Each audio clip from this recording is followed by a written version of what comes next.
There are not a lot of differences. There's not many differences from last year's, other than that I think they now have settled on the quarterback position late in the season. So I think this is a football team that is really peaking at the wrong time for us. This is a really good football team, and I think we're playing the best team in the country. They just, look, we all know where we're at. They lost a football game that they needed to win. We lost a game, two, where we needed to win. But these are two really good football teams. Yeah, Tim May, Columbus Dispatch. Hi, Brian. You talked last couple of press conferences back at Notre Dame about Teron Jones being back. Is he healthy, and how's the health of your team headed into this? We have no excuses about where we are physically. I think we get a little help inside, against a very good offensive line against Ohio State, which you're going to need.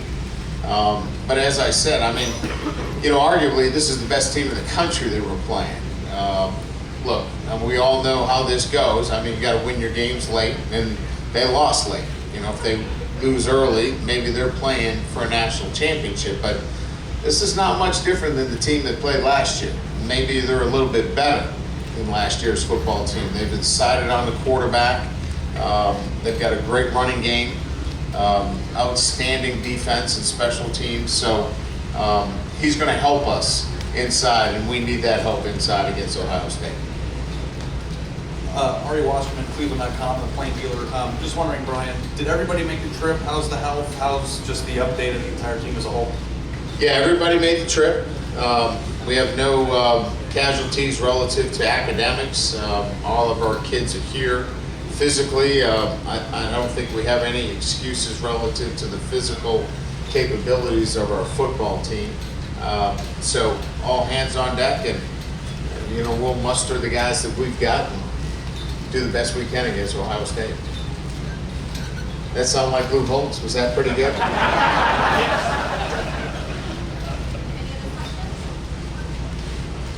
Brian, just one other one about, you have, I think, 10 kids from Ohio on Yes. the roster.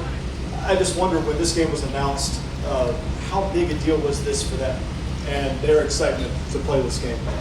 We had 100 kids or 90 kids in our program that when we announced the game, didn't say a word, but 10 of the kids from Ohio stood up and cheered.